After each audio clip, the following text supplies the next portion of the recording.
the meeting? What announcement?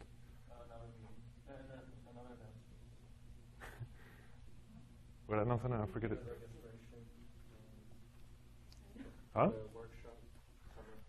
Oh yeah, no, I haven't forgotten. So two announcements that I'm gonna make now, and one that I'm gonna make at the end of class. I have an appointment during my office hours today, so I'm gonna have to cancel office hours today. I'm gonna have office hours the same time tomorrow, 11 a.m. Thursday I'm gonna have office hours as usual, and depending on demand, if I hear from a lot of you that you want to meet, then I can have additional office hours on Thursday. I encourage you all to go to tomorrow's seminar. Emile Davy-Lawrence, she's from Cal Poly Pomona. She's visiting University of San Francisco this semester. She's talking about the algebra behind braiding. She's talking about braid groups. I think it'll be a very interesting talk. So I definitely recommend that one. And the third announcement that I'm going to make is about I've told you already about the summer school / conference that I'm organizing in Colombia, June 11th to the 22nd. And I have more details now, so I'm going to give them to you, but I'm going to wait until the end of class. Okay? So please remind me. Don't let me leave without telling you a little bit more about it. Okay.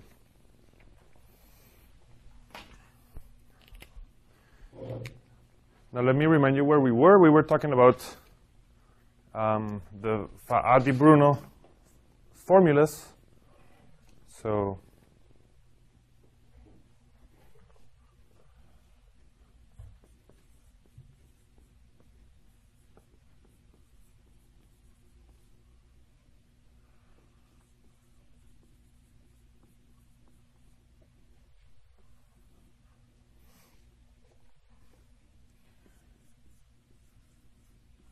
these are formulas centered around the partial Bell polynomials.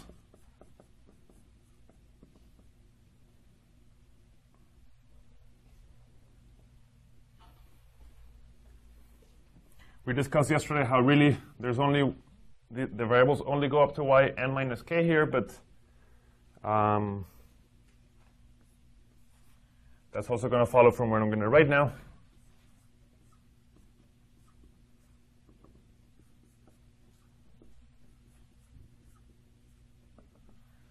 So the partial Bell polynomials basically tell you how you can split a set of size n into smaller sets.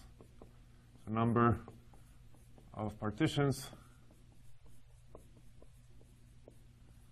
of a set of size n into k parts with ji parts of size I. Okay. So this is like a generating function for all the ways of partitioning a set of size n into parts of prescribed sizes. And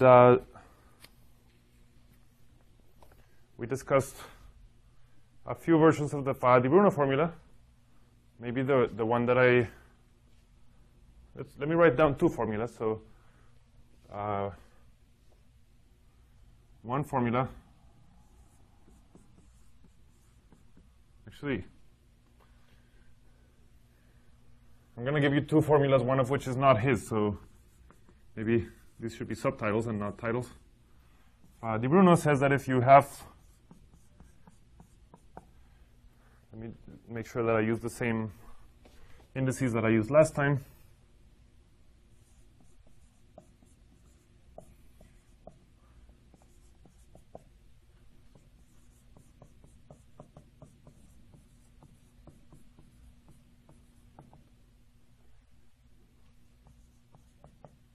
So if you have,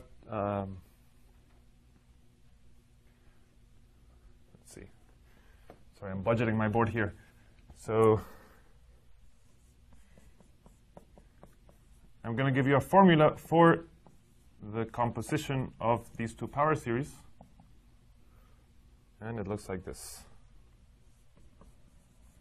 F of g of x is the sum over n greater than or equal to 1, sum k greater than or equal to 1.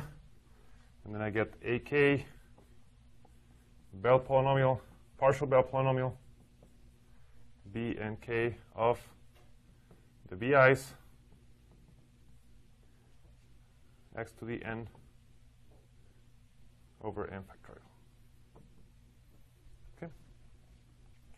So this tells you that if you want to look at the composition of two generating functions that are written in exponential form, then the coefficients that come out are exactly coming from these partial Bell polynomials.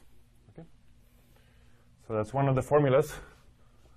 Maybe what I should have written here is partial Bell polynomials. Okay. So this is the formula that Faa di Bruno, or one of the formulas that Faa di Bruno proved in the 1850s. And another formula due to Lagrange is the following. If you have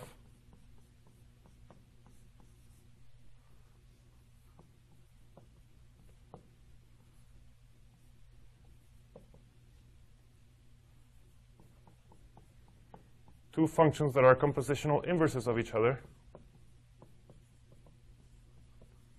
are compositional inverses,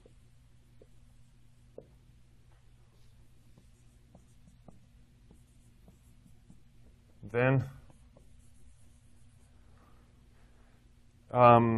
to figure out what the coefficients of the second one are, or of either one, the coefficient gn here is given by the sum k greater than or equal to 1 minus 1 to the k Bell polynomial m plus k comma k of 0, f1, f2, etc. Okay? And I apologize, it's a little bit strange that I used indices with n minus 1 here and with n here. And this is just what I did last time to for some of the formulas to look cleaner. But anyway, so that's what they look like. Okay? So maybe one thing that I would like to comment on is that I told you last time one way of proving the Faa di Bruno formula. And the way that I did it is that I first presented it to you as a formula for the nth derivative of this function. And then I told you could prove that by induction, and then from that one deduce this one by some Taylor series argument or something like this. But I think it's better if I show you how this formula is just an extremely natural formula that should hold given this definition. In other words, the definition is almost made for this formula to hold. Okay? And so what I want to do is prove this one for you right now in a way that is more enlightening than the proof that I suggested last time. Okay? And, I mean, there's not much I can do. I just plug in, right? You know what f is, you know what g is, I plug in. So f of g of x is the sum over n greater than or equal to 1 of, actually, let me also try to stick to the convention that I want to use t for the power series because I want to reserve the letter x for something else today. So all my power series are going to be in formal power series in t,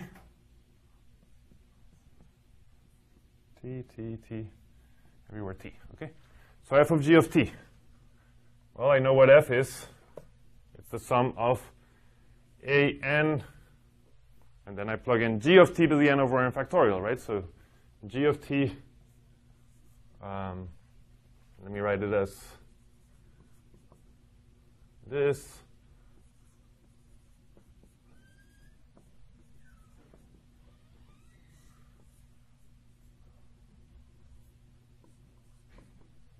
This is what I get, right? T, thank you.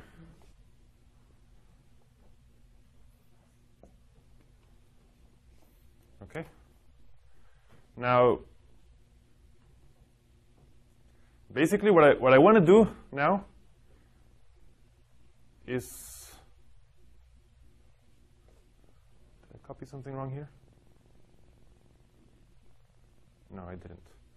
But let me, again, just for the formula to look a little bit nicer, let me switch n's to k's. Okay? I'm not doing anything here except changing labels. Okay, I just wanted to match with what I have over there. So the thing is, now we want to basically look at this thing and ask ourselves, okay, well, what's the coefficient of t to the n in this thing, right? And this should be a k also, right? So coefficient of t to the n.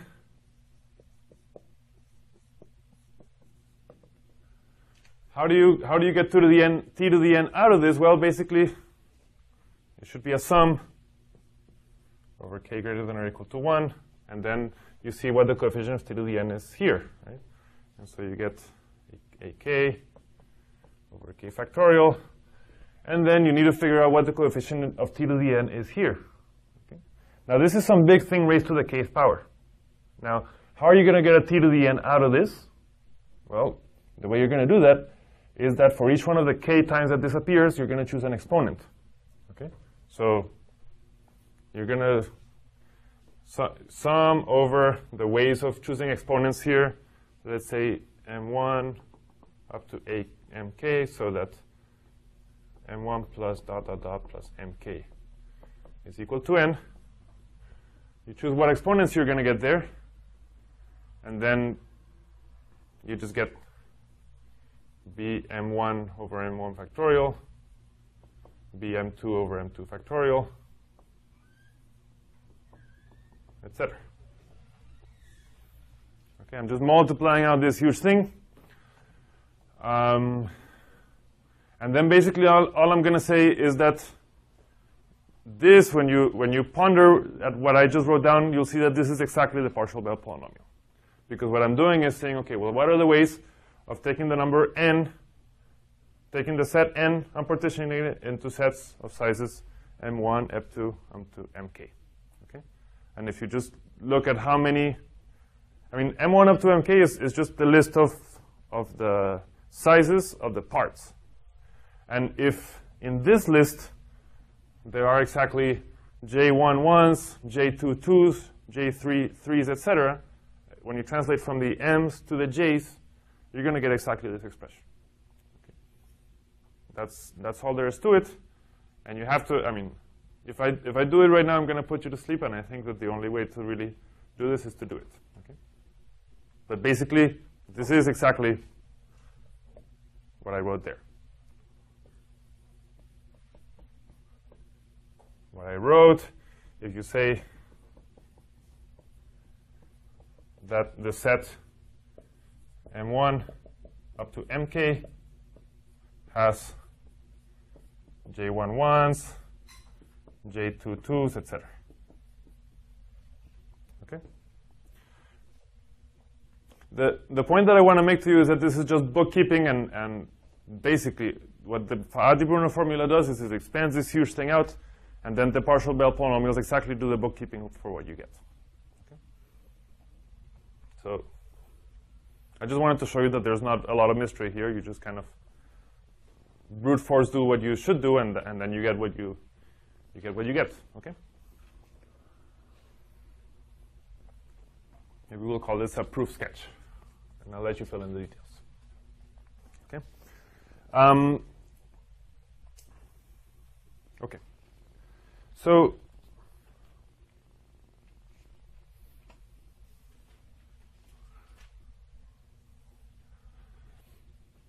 now what I wanted to do is I outlined very quickly the connection between the Faa di Bruno algebra, the Faa di Bruno Hopf algebra, and this stuff. Okay? You should realize that the Faa di Bruno Hopf algebra appeared much later than this stuff. and it was Rota who realized the connection with that and named it after Faa di Bruno. Okay, and so what I'm gonna do now is make that connection a little bit more precise. I gave you a sketch last time, but I want to actually prove these things this time.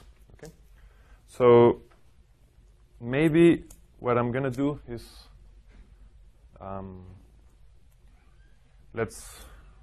okay. So remember what I mentioned this last time, the group of characters of a Hopf algebra.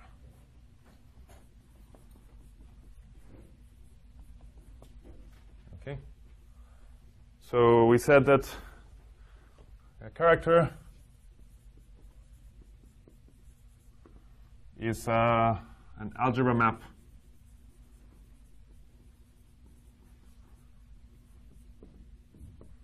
from H to the field.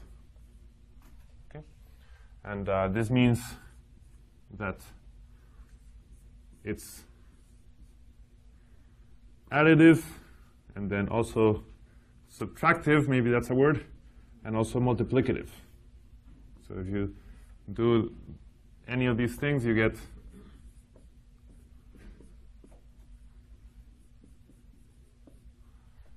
this is not standard notation, but you know what I mean. Okay, and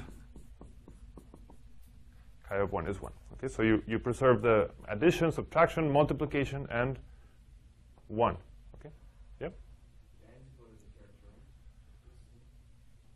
right? Is the antipode a character? Let's test our understanding of this definition. The antipode is additive. It is subtractive. Is it multiplicative?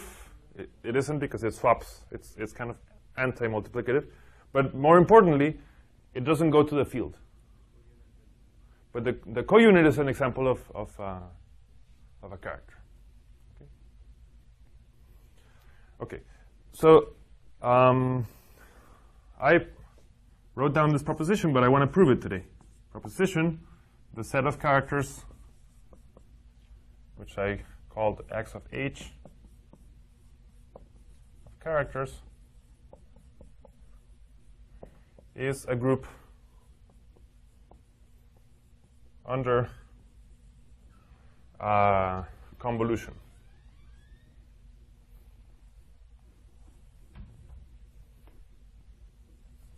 Okay? Which is why I call it a group of characters, right? So let's prove this. And of course, the first step is to show that if you have two characters, let's say chi1 and chi2 are characters, how do you check that something is a group? The trick that I always find very annoying is they'll tell you to do this inverse and check that that's in H. Right? Now, I find it annoying for a couple of reasons. I find it kind of gimmicky. But also the problem with that is that actually we don't know what inverse means here, because we haven't even figured out what the one is, what the identity is. Okay, and so let's just check first of all that this thing is closed under convolution, which is our operation. Okay.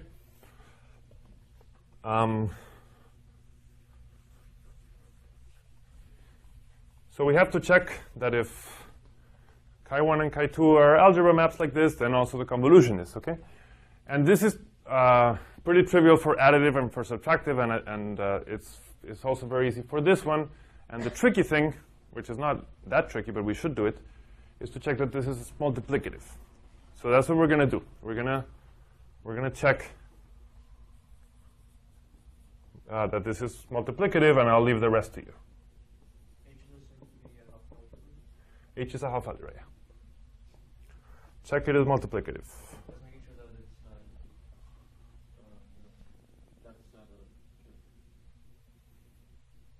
Sure. Okay, but you're the one who told me that that the co-unit is a character, so that means that this set is not empty. Yeah. But I agree. You have to check this is not empty.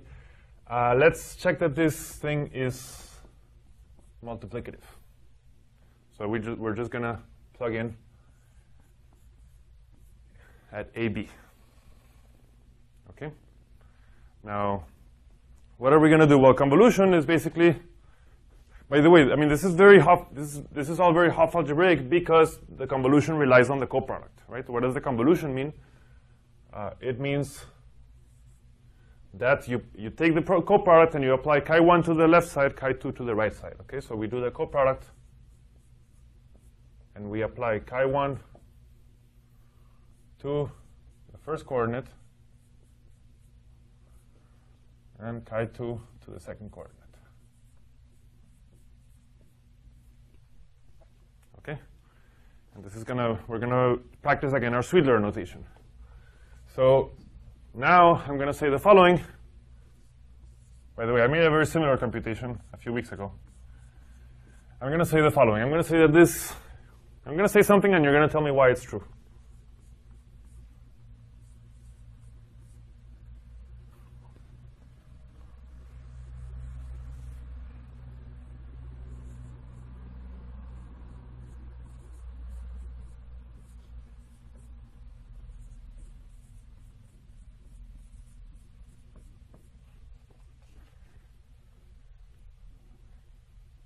You guys remember?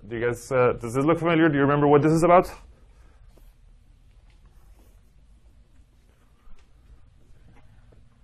A while ago, I actually just wrote the equation, which is not a very precise equation, but in Sweetler notation, I wrote that this is equal to this.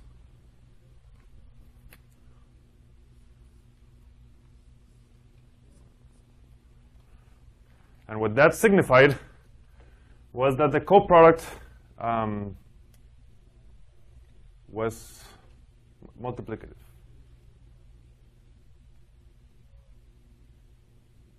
Except I might have this backwards, actually. No, that's right. The coproduct is an algebra map. And so the coproduct applied to AB is the coproduct of A, coproduct of B. And that's what this is about. Okay? So this step is because delta is an algebra map.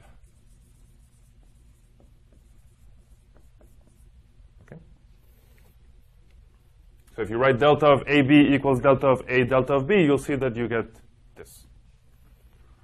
Now my next step is to say that chi1 is multiplicative, and chi2 also, so that I can write this.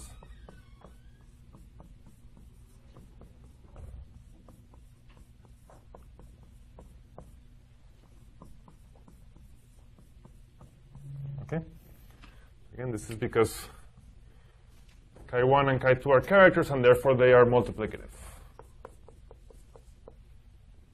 Okay? Now, what am I after? I'm trying to prove that this is multiplicative. In other words, I want to show that this is chi1 star chi2 of A and then of B. And so what I want to do is separate the A's from the B's. Okay? Can I swap the order of these two things? Is that allowed? These things are in the field, right? Chi1 of something is in the field, chi2 of something is in the field, so I can actually swap the order of these two things. Okay, so let me just take this and swap it.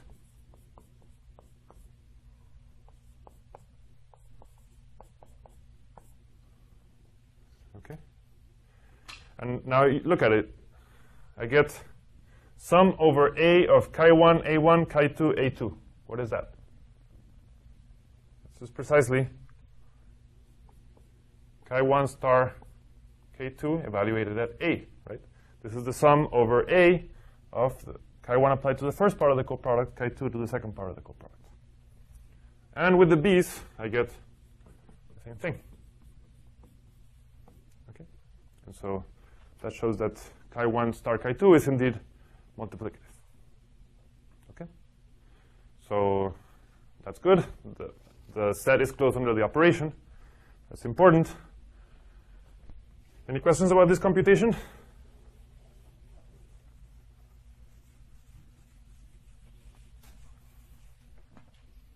Okay. So, like I said, it's easier to show that additive, negative, and chi of 1 is 1. Okay? So it's closed under the operation. Now let's figure out what the identity and what the inverse looks like. Okay, so what does the identity look like? we already mentioned this. There's the most basic thing that we know, the most basic character that we know is the co-unit, and that's exactly going to be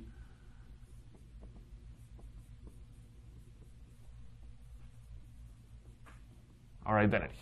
Okay, so let's check that this is the case. The way that we do that is that we compute chi star epsilon, and we should get chi, right? So let's apply chi star epsilon to some element of the Hopf algebra, and let's see what we get. So in a convolution, we get sum over the coproduct chi of the first thing, epsilon of the second thing. Okay. Now let me say that this is equal to the sum of this. And why is this true?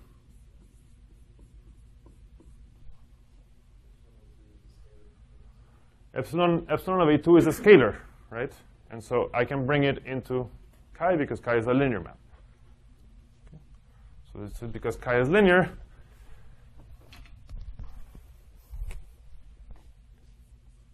Chi linear. And now I'm going to say that this is equal to, actually I can also pull the chi out of here. Question? Yeah, can you just add another parenthesis? Oh yeah, that would give me nightmares too. That would be bothering me very much. Thank you. Chi is linear, so I can pull it out of the summation. Right? So let me do that.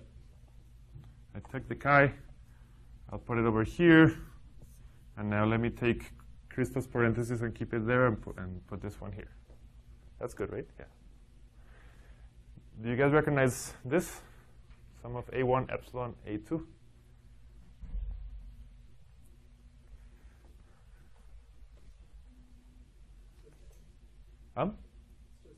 It's just A. And if you remember, this is exactly the definition of co-unit. I mean, this is in Swidler notation what one of those traveling around the diagram says. Okay? So this is equal to chi of A. Okay? And if I applied epsilon to the left-hand side, it would be the same thing. It would be the analogous argument. So that means that epsilon is indeed an identity, a multiplicative identity. Okay. Now let's talk about inverses. Okay. The inverse of chi is what? Well, we know that Hopf algebras have this antipode that behaves a lot like the inverse. And I think I already told you last time that the inverse in this group is exactly composing your character with the antipode. This makes sense because the antipode takes you from H to H, and then this takes you from H to K. So this thing takes you from H to K. Okay?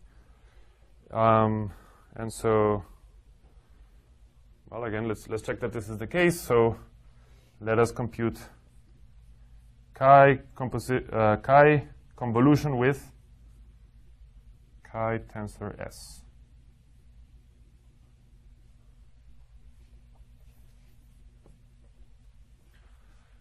Actually, here I'm going to avoid Swidler notation, I think, and just say that chi is the same thing as chi composed with the identity, right?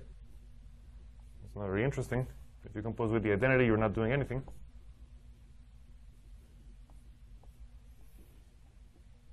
Okay. But chi is an algebra map, which means that you can pull it out of everything.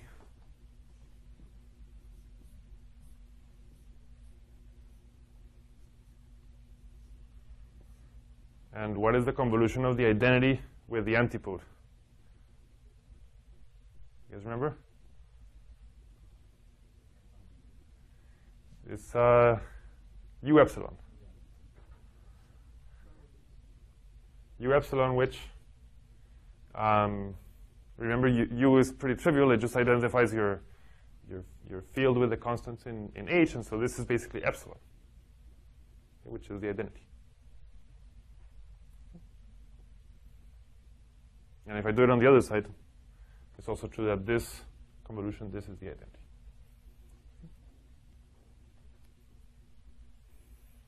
I should have been a little bit more careful when I introduced I hope you caught that I is meant to be just the compositional. It's just the identity function from H to H. Where when I say identity here, I mean the identity in my thing that I'm trying to prove is a group. Okay, so this proves that the set of characters really is a group. Okay?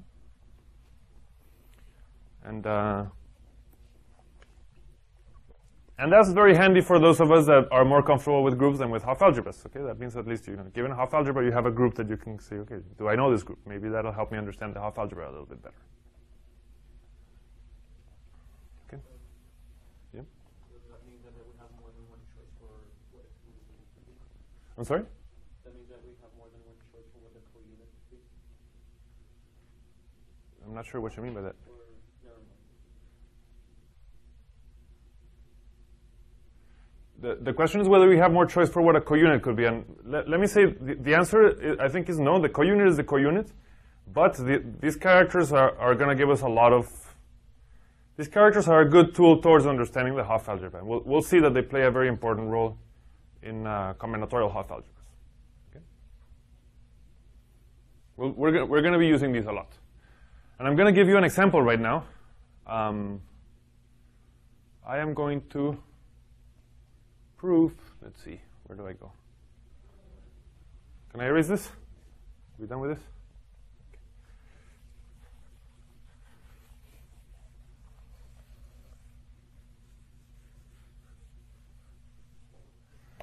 I'm going to now describe for you, and again, I described it for you last time, but I'm going to prove it this time. I'm going to describe the group of characters of the Faa di Bruno Hopf algebra. Okay? And for that,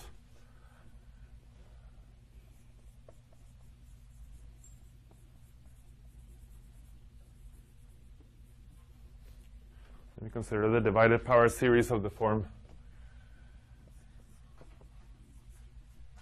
T plus D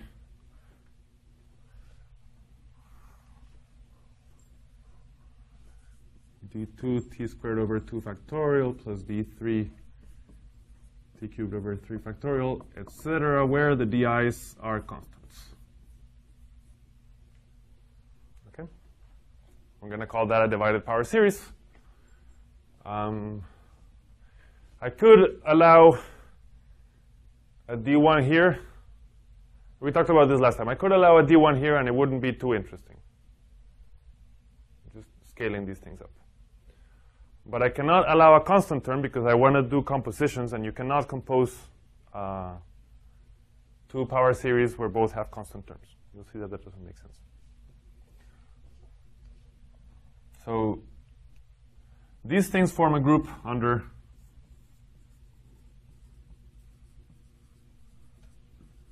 composition.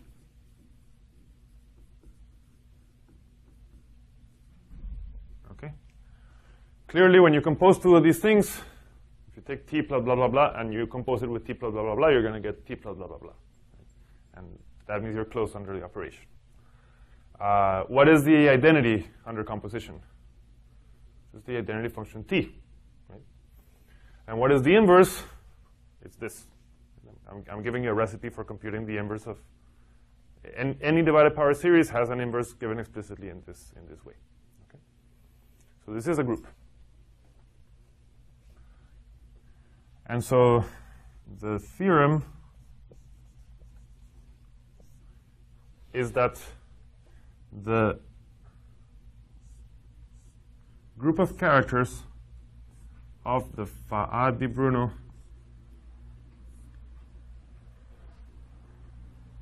Hopf algebra is anti-isomorphic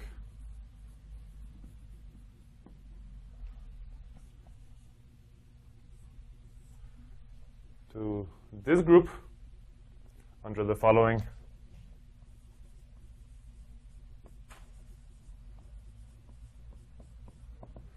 the following map.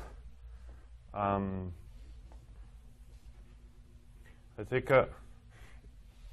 I'll write down the actually, let's just write it down so that this makes more sense.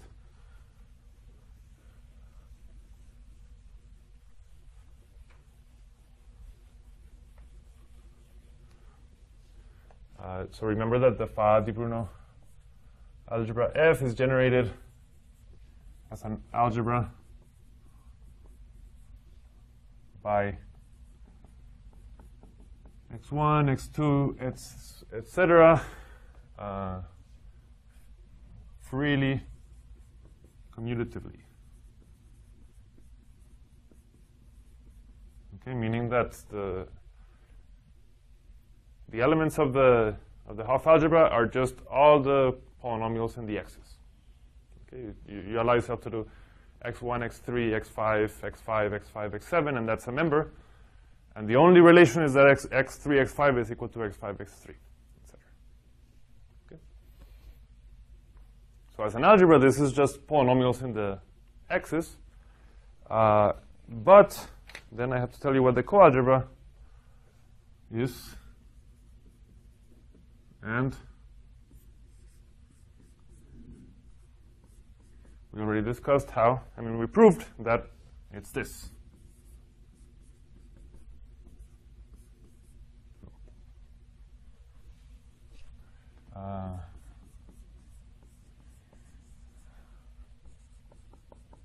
This was our first occurrence of these partial Bell polynomials.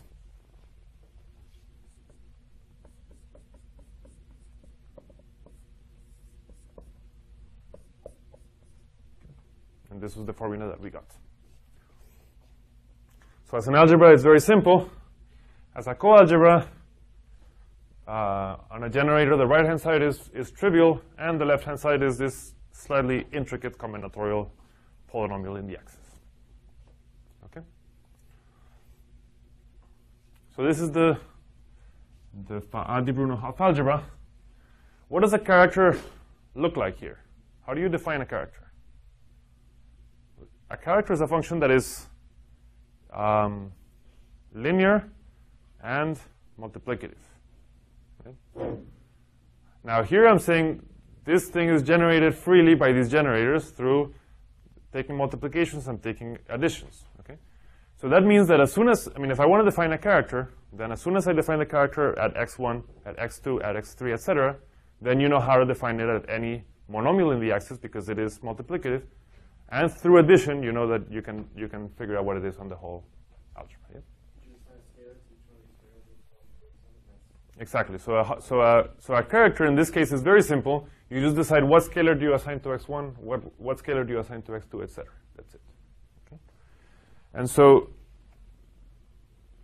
then the isomorphism that I'm going to propose is the following.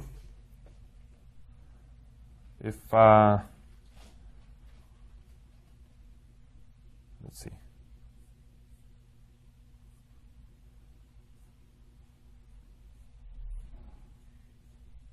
Given a character here, I have to give you a divided power series here. Okay? And the one I'm going to give you is, well, I mean, there's not that much you can do because what is a character, like we said, is defining f of x1, f of x2, etc. And if I want to make a power series out of that, the most natural thing to do is just to do this. Right? So sum of f of xi minus 1 t to the, let's say f of xk minus 1, use n.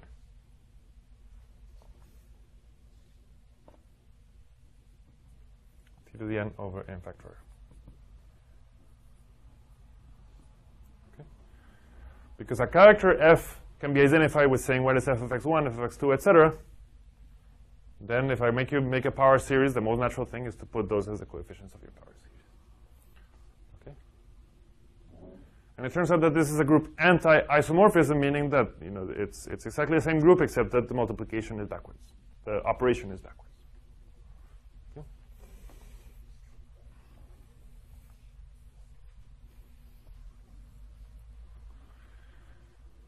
Okay, so let's give a proof of this.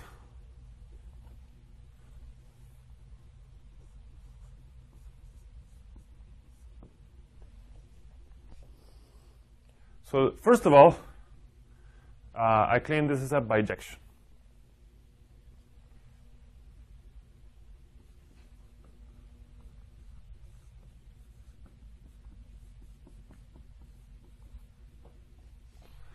So, is it surjective?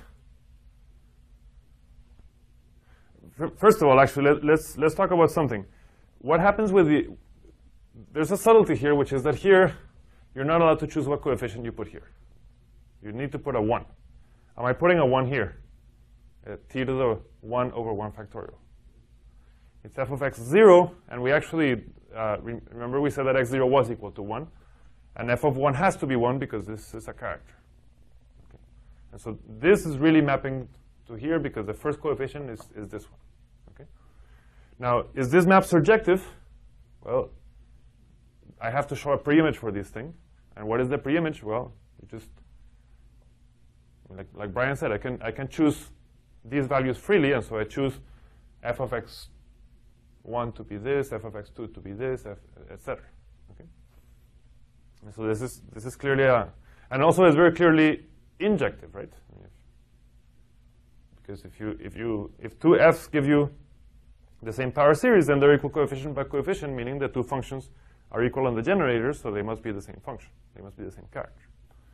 So this is a bijection pretty trivially. Okay? It's a bijection clearly. Okay. And so if you have a bijection, this is actually meant to be a curly f, right? Because these are the characters of the Faa di Bruno Hopf algebra. And let me give this map a name. And I had given it the name f in my notes, and I realize now that's not a good notation, so let's call it G. Okay. Let's check that G preserves the operation, but backwards. Okay. So what is G of product of things here? Now, product in this group is convolution, right? So G, it looks like this, okay? And so by definition, this is equal to the sum n greater than or equal to 1 f star G of x n minus 1 t to the n over n factorial. Okay? And then I say the following. What is f star G? Well, we're going to take that convolution, okay? So let me leave everything else alone. And I'm going to compute f star G of x n minus 1. So to do that, I need to take the coproduct of x n minus 1 using this formula, and then apply f to the left part and g to the right part. Okay? And so I apply that coproduct. So I get the sum over k. I apply f to the left side, which is this big B. Okay. Now, notice that I'm actually evaluating at xn minus 1. And so here what I get is bn k plus 1. 1, comma x1, comma x2, etc. Okay? And then I apply g to this guy.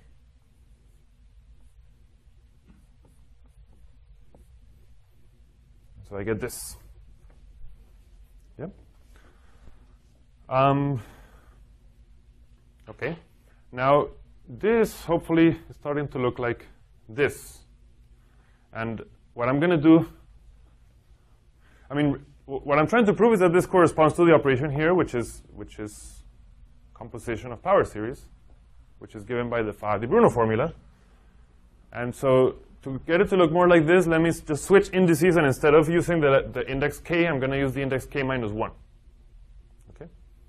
And I'm adding this over all the k's that make sense, so let me just switch k to k minus 1. And so this is going to give me k minus 1 here and k here. Okay, it's just a reindexing.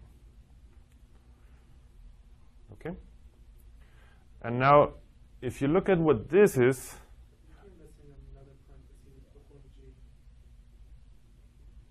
here, thank you. F of this thing, g of this thing. Okay. The next thing I'm going to do, really, I hope you see how this is starting to look like that Faa di Bruno formula, except backwards, right? So here it's A, B, and then here is B, and the other one. Okay. Let me take this F. Remember, F is a character, so it's linear, it's multiplicative, and so when I apply F of some polynomial, I can actually just bring the F into all of this stuff. Okay? So I'm going to do that. I'm going to do summation n greater than or equal to 1, summation k greater than or equal to 1, b and k of 1, comma, f of x1, comma, f of x2, etc. And g of x k minus 1, t to the n over n factorial. Okay? And if you look at this, that's exactly the formula that I wrote over there. Okay? Just think that the a sub k's there are the g of xk minus 1s here. And the b sub k's over there are the f of xk minus 1s here. This is exactly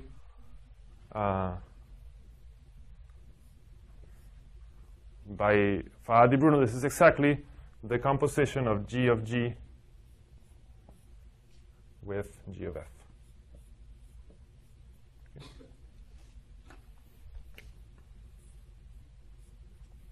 Faa di Bruno.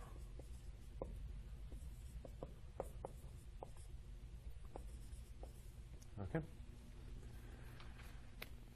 And so that shows that this map G really does preserve the product, except that it twists it. Okay? It just changes the order of the operation. Okay.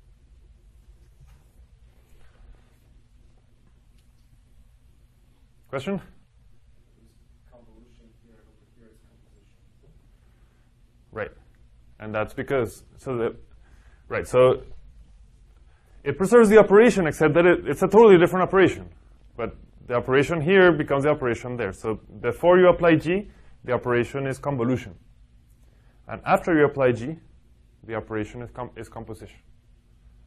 And so what this shows is that convolution becomes backwards composition under the operation G. By the way, if you have a bijection, and if you have if you have a bijection and between two groups, and if you have a function that respects the operation, then it's very easy to see that it has to respect the identity and it has to respect the inverse. That's a nice simple exercise in group theory.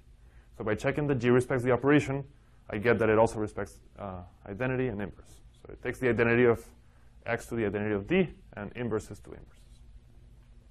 Okay. And you might say it takes left inverses to right inverses since things are twisted, but in groups, being a left inverse and a right inverse is the same thing. And so it really takes just the inverses of one to the inverses of the other one. Okay.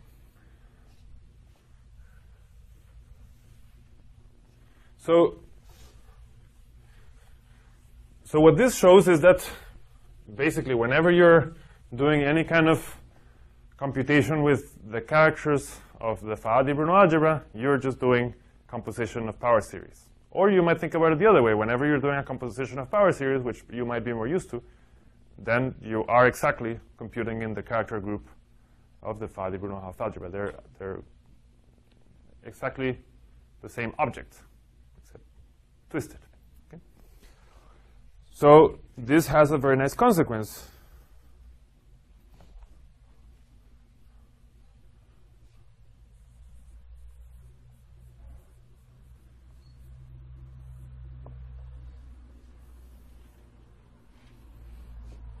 The nice consequence is that we are going to get for free, not for free, we've had to work to get here. This took work, but now we're going to get a formula for the antipode of the Faa di Bruno Hopf algebra, which we didn't know what it was.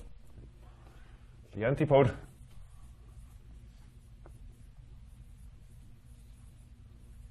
of the Faa di Bruno Hopf algebra is what? What do you think it is? It's not exactly for free. But the thing is that somehow convolution is supposed to mean composition. And if we have a formula for the inverses under composition, then we should get a formula for the inverse under convolution. And the antipode, we already talked about how it's really the inverse in when we're doing convolutions. Okay? I'm gonna write down a proof of what I'm saying, but the point is that philosophically, inverting in composition should be the same as inverting in the Hopf algebra. And that means that the formula that holds here should also hold in the Hopf algebra. So the antipode of f is going to be exactly that thing, except you just have to relabel it to look like an antipode and not a power series. Okay, and so it looks like it's exactly the same expression.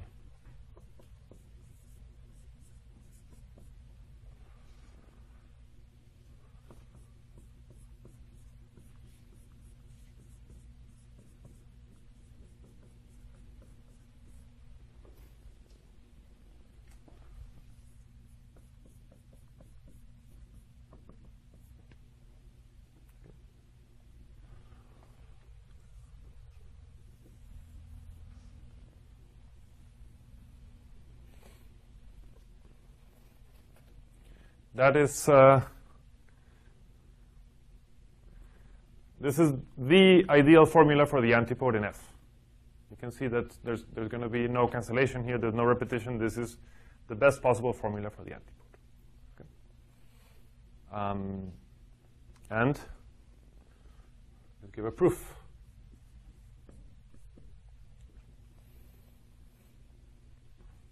So let's compute the compositional inverse of g of f. Okay, something like that. Of g of f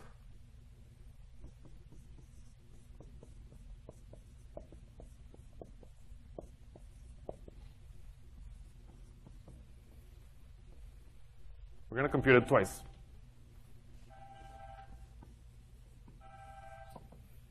Okay? Yep? So you're taking your formula of antipode from the coefficient gn over there? Right, so what I'm going to show, I'm going to prove that the formula for the antipode looks exactly like the Lagrange inversion formula. Still needs some x to the n over n factorial or something. Because that looks like. So it turns out that it looks just like this, and I mean I'm going to prove it, and you'll see. But it should look like this because S of an element of the Hopf algebra should be an element of the Hopf algebra. There shouldn't be any powers of t. This should be an element of the Hopf algebra, and we know this is just some polynomial in the x's. So this lives in the Hopf algebra.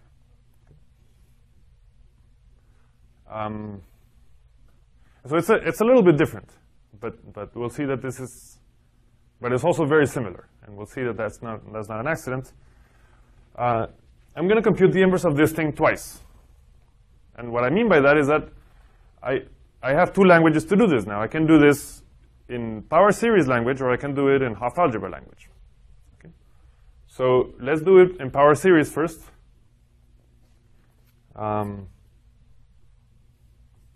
It is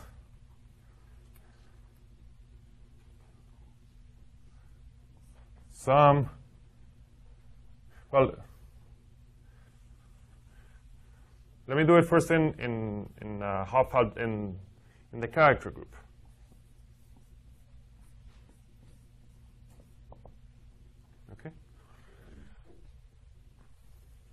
f is a character, and so it has an inverse character. And the inverse of g of f has to be g of f inverse, because we said that g preserves inverses.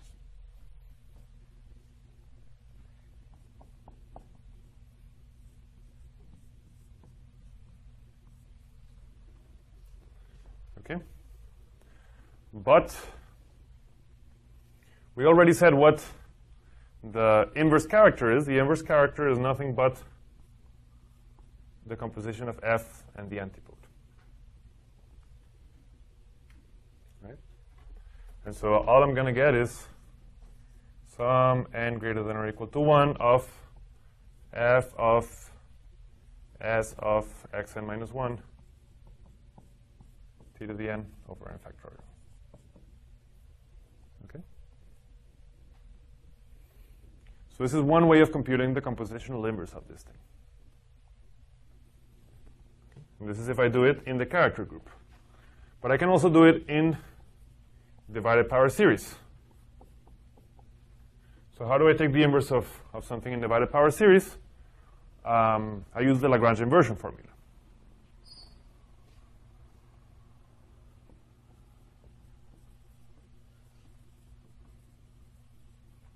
And so what I get is sum n greater than or equal to 1 g n minus 1 x to the n over n factorial, where g n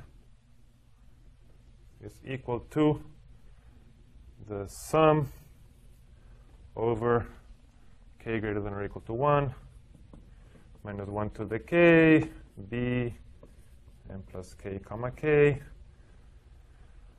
And then I need to plug in 0, f of 1, etc., but those are these guys. So I get 0, f of x1, f of x2, etc. Okay? This is what the Lagrange formula tells me. But again, f is a character, so I can take this f and pull it out. So let me do that. I'm going to just take all of these f's and put a big F out here. And then these are just going to become x1, x2, etc. Okay? So what did I just do? I just showed to you that, I gave you this formula for the coefficients, but I also gave you this formula for the coefficients. So I'm giving you two formulas for the same thing. And that means that these two things have to be equal to each other.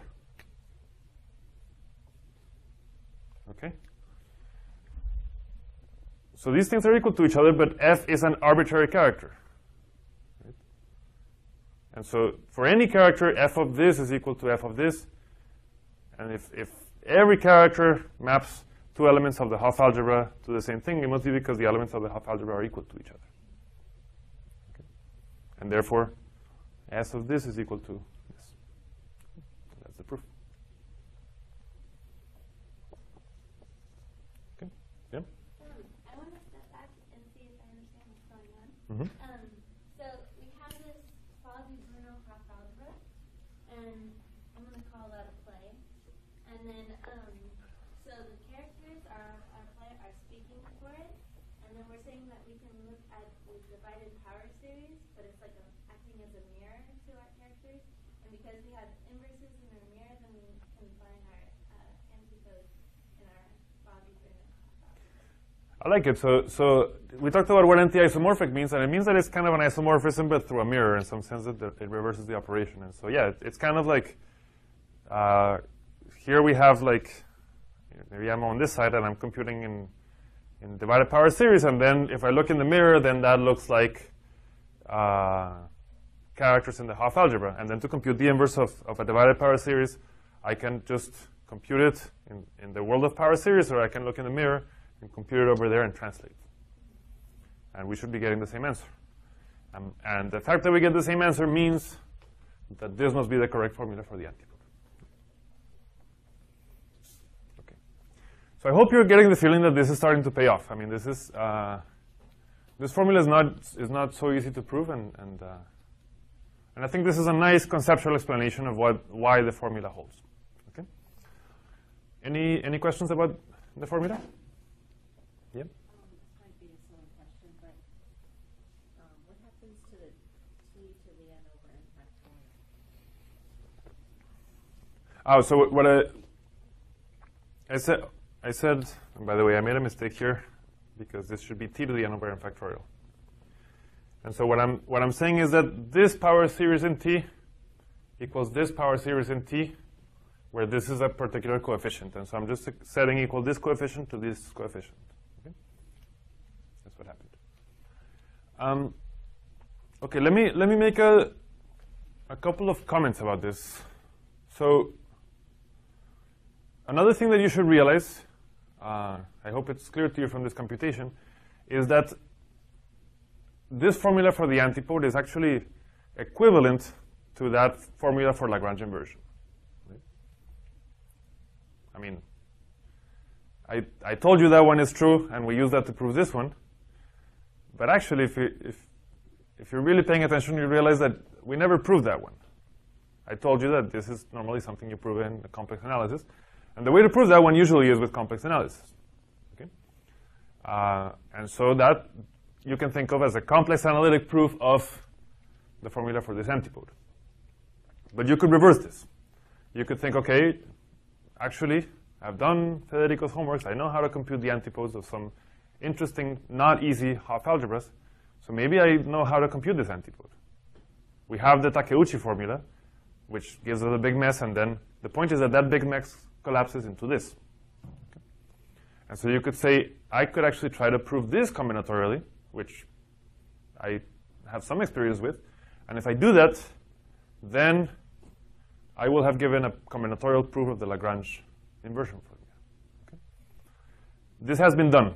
And if you're interested,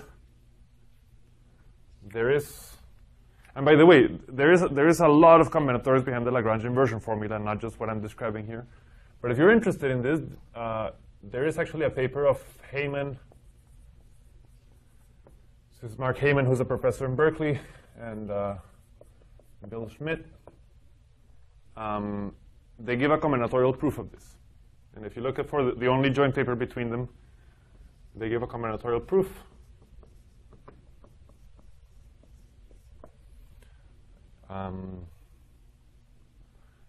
And through that, they get a combinatorial proof of the Lagrange inversion formula. And not only that, you can also ask, what if I want to invert a function of many variables? Not a power series in one variable, but in many variables. Okay? I keep finding x's that should have been t. So this should have been a t. This should have been a t. But you can also ask yourself, what if I want to invert a power series in many variables? What does that look like? And there is a version of this formula in many variables, which they also prove combinatorially in that paper. So again, if you're still looking for project topics, that might be an interesting one to look at. Or even if you're not, I think it's a very nice paper. Okay. If you like the combinatorics of trees, it's basically a lot about combinatorics of trees. That's how they prove that formula. Okay. Okay. So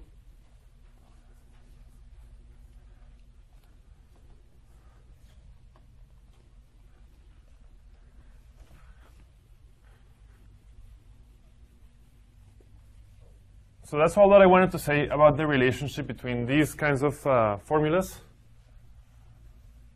and our Faa di Bruno Hopf algebra, although it's not the last thing we're going to say about the Faa di Bruno Hopf algebra. What I want to do next is talk about another application of these ideas.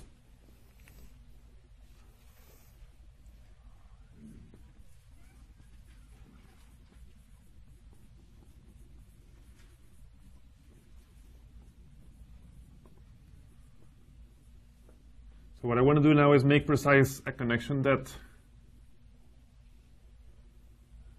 I think at least somewhat loosely you understand from your homework.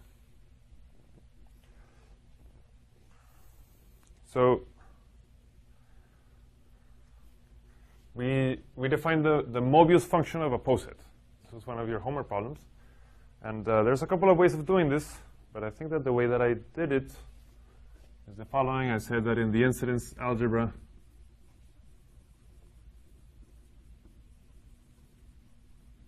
posets, we defined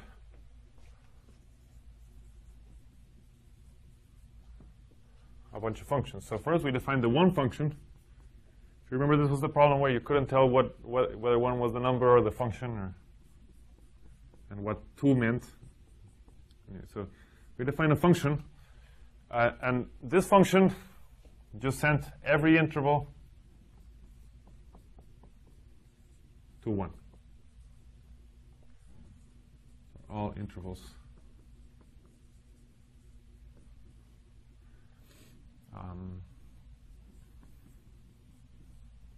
Any interval gets sent to 1. What just happened? Strange. Actually, no, that wasn't what it was, right? Sorry. This was called zeta.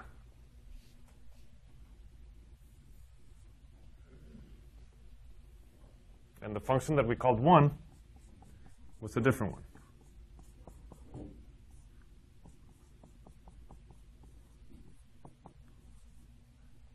It was 1 if the interval is just a point, and 0 otherwise.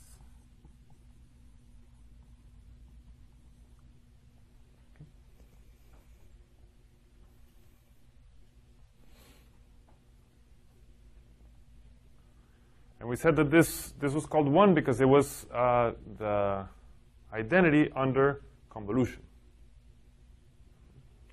And this should remind you of what we're doing now, right? So, and then we define the Mobius function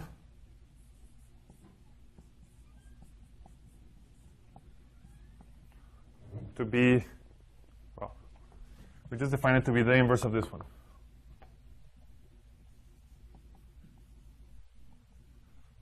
In the convolution algebra.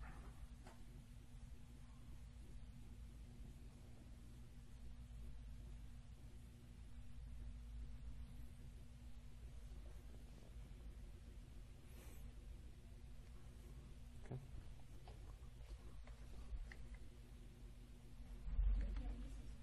How can something that maps everything to 1 be?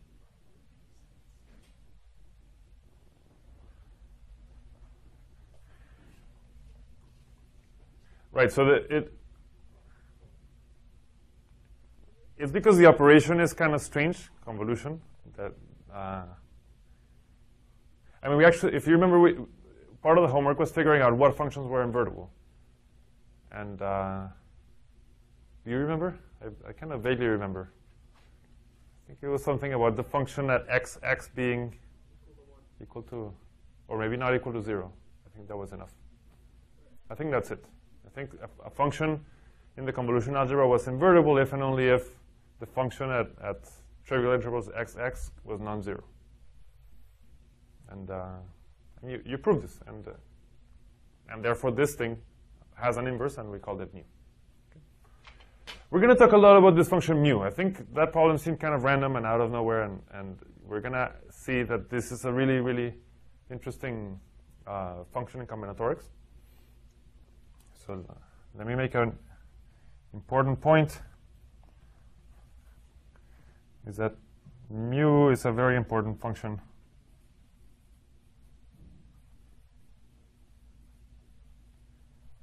in combinatorics. And actually not just in combinatorics. I think most people, when they first encounter the Mobius function, it's in a number theory course. And if you have encountered the Mobius function from number theory, it's a special case of this one. Okay? And that plays a very important role there, but we're going to see that this function is very important. I'm going to make that more precise next time.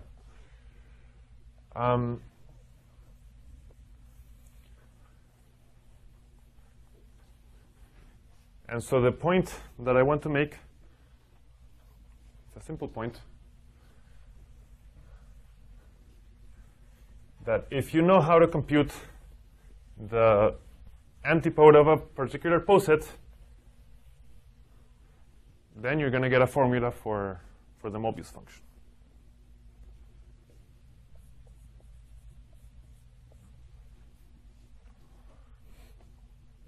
Because the Mobius function is just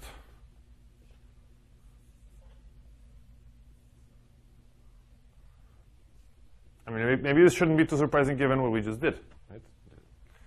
For characters, F inverse was F composed with S, so maybe it shouldn't be too surprising that here zeta inverse should be zeta composition with S. Now, is this a similarity or is this a consequence? In other words, is this a character of the incidence algebra of posets? Is it additive? Well, remember that the incidence algebra of posets, the elements are just linear combinations of posets, and these are just the generators, okay? And if I'm defining a function on the generators, then I'm additively extending it to the rest of the algebra. So this is additive and it is subtractive. Is it multiplicative? Well, 1 times 1 is 1, right? If everybody is sent to 1, then no matter what the product looks like, 1 times 1 is 1. This is multiplicative, and so this is a character. So is a character of the incidence algebra of posets. What about this one? What is this?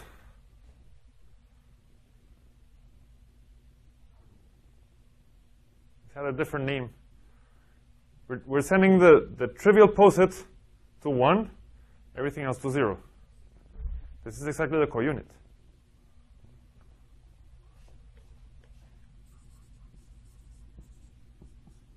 One is the counit. And so really all I'm saying is I have a group of characters. Here's my identity. Here's one character. If I want to invert it, I'm just inverting in that group. And I know how to invert in that group. It's just composition with S. So mu is also a character. And is given by the same inverse that we just wrote down.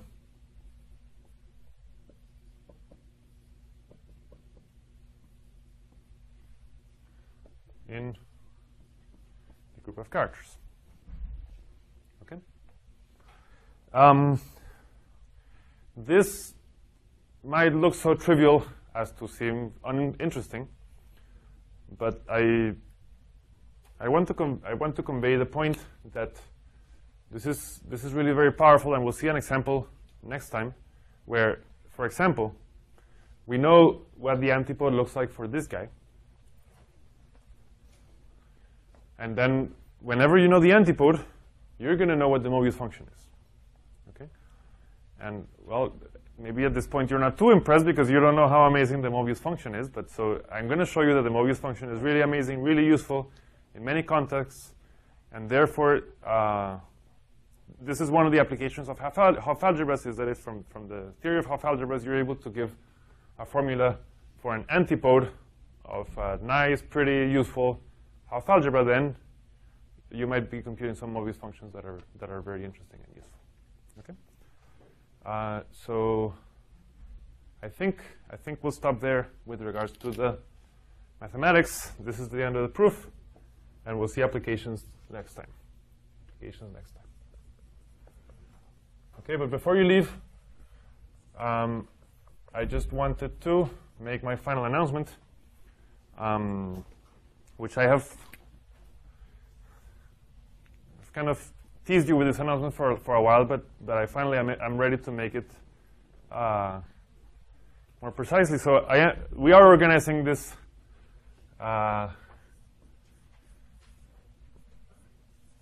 Encuentro Colombiano de Combinatoria. So it's going to be a summer school / conference in Combinatorics. It's going to be in Bogota, June 11th to the 22nd. We have an absolutely amazing group of speakers coming. So there's going to be 4 courses. They're going to be delivered by Helen Barceló from the Mathematical Science Research Institute in Berkeley, Bernd Sturmfels from UC Berkeley, Alex Poznikov from MIT, and Nantel Bergeron from York University in Toronto. The courses are going to be, Nantel is going to talk about combinatorial Hopf algebras. He's one of the world experts, and actually you saw his name all over the list of projects. Bernd Sturmfels is going to be teaching combinatorial commutative algebra, and that's actually a preview of the class he's offering next semester at Cal, if you're interested in taking that one. Alex Poznikov is going to teach about the positive Grassmannian, which is a really beautiful combinatorial theory that has connections with a lot of different things. And Helen Barceló is going to be teaching about analytic combinatorics, which is how you use analysis to prove combinatorial results. So there's a big theory of that. So I hope